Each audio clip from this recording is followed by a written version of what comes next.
arrestation.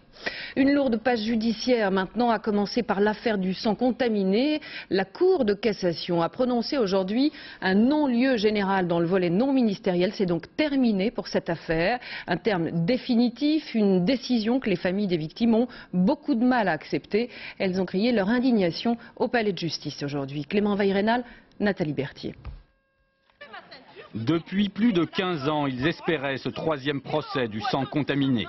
Mais en quelques minutes, la Cour de cassation a ruiné leurs espoirs. Le dossier du sang contaminé est définitivement refermé. La justice française, elle est pourrie. Ils sont tous des vendus et des achetés, moi je peux le dire. Aujourd'hui, la Cour, en prenant cet arrêt, plonge dans l'oubli toutes les victimes. Et ça n'est pas très admissible. Mais pour les plus hauts magistrats français, seule la loi compte. La Cour de cassation a estimé que les conseillers ministériels et les médecins, parmi lesquels François Gros, Claude Weisselberg ou encore Jean Weber, l'un des anciens patrons de l'Institut Pasteur, tous impliqués dans la tragédie du sang contaminé, n'avaient commis aucune faute, compte tenu des incertitudes scientifiques de l'époque et de l'absence de lien de causalité entre les décisions prises au milieu des années 80 et la contamination des hémophiles et des transfusés.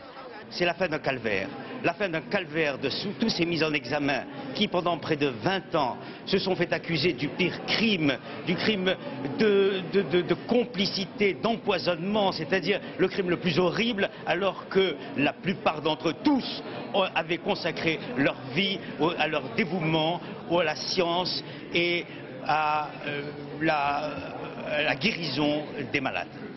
Après 10 années d'instruction, l'arrêt de la Cour de cassation constitue en tout cas un désaveu très sévère pour le juge Marie-Odile Berthelat-Geoffroy, qui avait été à l'origine des poursuites contre les 30 prévenus. La Cour de cassation a donc dit le droit tout en rappelant que la justice elle-même a ses limites et qu'elle n'est pas toujours en mesure d'apporter, notamment aux victimes, une réponse qui les satisfasse. En rendant sa décision, la Cour de cassation a donc mis un point final à l'affaire du sang contaminé, qui restera dans les mémoires comme l'un des plus grands drames de la santé publique du XXe siècle.